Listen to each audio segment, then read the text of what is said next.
فرماتے ہیں کہ میں نا مزدور لینے گیا، بغداد کے چوک میں مزدور بیٹھے ہوتے تھے، تو میری ان مزدوروں میں سے نا ایک نوجوان بچے پہ نظر پڑی۔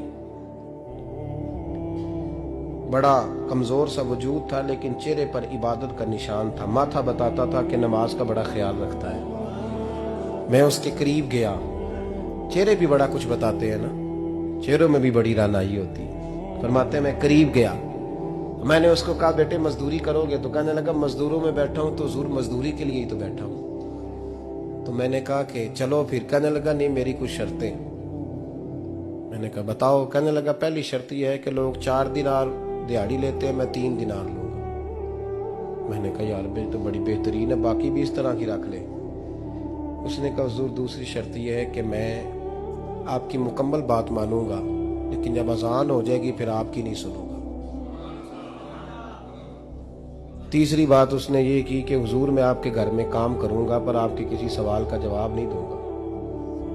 کہتے ہیں میں نے کہا یار تو بڑا عجیب ہے، شرطیں تو مالکوں کی ہوتی ہیں۔ کہنے لگا جی بہرحال میں شرطیں لگا کے جاتا ہوں۔ فرماتے ہیں میں اسے گھر لے آیا، کام میں نے اس کو بتایا تو جو کام مزدور سارے دن میں کرتا ہے نا اس نے 2 گھنٹے میں کر دیا۔ ہمارے مزدور سگریٹ پینے میں بھی تو آدھا گھنٹہ لگاتے ہیں، وہ چائے پینے جائیں تو پونا گھنٹہ وہاں۔ ان کو بھی تو دیانتداری کرنی چاہیے کہ نہیں کرنی چاہیے؟ نے معاہدہ کیا ہے نا جی تو پورا اترنا چاہیے نا۔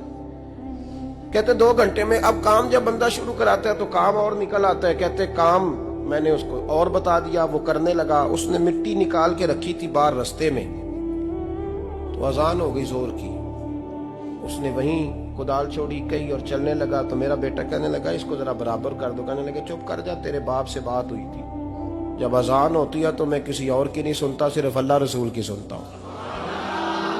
کہتے ہیں مسجد چلا گیا، نماز پڑھ کے آیا تو دوپہر کا وقت تھا۔ میری بیوی کہنے لگی اس کو کھانا کھا لے۔ کہتے ہیں ہم نے کہا کھانا کھا لو، تو کہنے لگا میں نے روزہ رکھا ہوا، رمضان بھی نہیں تھا، نفلی روزہ رکھا ہوا۔ فرماتے ہیں شام ہوئی، میں نے 3 دینار دیے تو میں نے کہا تیرا نام کیا ہے؟ کہنے لگا میں نے آپ سے کہا تھا میں کسی سوال کا جواب نہیں دوں گا۔ وہ چلا گیا۔ اگلے دن میں پھر لینے گیا اسے، کام کچھ اور نکل آئے تو لوگوں نے بتایا وہ صرف ہفتے والے دن آتا ہے۔ میں نے کہا کیوں؟ کہنے لگے جی وہ کہتا ہے میرا ہفتے کا خرچہ 3 دینار ہے، جب 3 دینار کما لیتا ہوں تو باقی سارا ٹائم اللہ رسول کی ذکر میں گزار دیا کرتا ہوں۔ فرماتے ہیں عجیب۔ اگلے ہفتے میں پھر لینے گیا، میں نے پورا ہفتہ انتظار کیا کہ کام اسی سے کرانا ہے۔ میں جب گیا تو میں نے کہا چلو، کہنے لگا میری شرطیں یاد ہے نا؟ اور میں نے کہا یاد ہے بھائی ساتھ چل۔ فرماتے ہیں کام کرایا، 2-3 ہفتے وہ آتا رہا۔ ایک ہفتے میں گیا تو لوگوں نے کہا حضور آج نہیں آیا، کیوں؟ کہنے لگے بیمار ہو گئے۔ کہاں گھر ہے؟ کہنے لگے بغداد کے قبرستان کے پیچھے جو کچی آبادی ہے اس میں رہتا ہے۔ فرماتے ہیں میں گیا، دروازے پہ دستک دی تو کہنے لگا حضور آپ ہیں؟ دروازہ کھولا ہے، آ جائیے۔ فرماتے ہیں میں اندر گیا تو میں نے کہا تمہیں کیسے پتا چلا میں آیا ہوں؟ کہنے لگا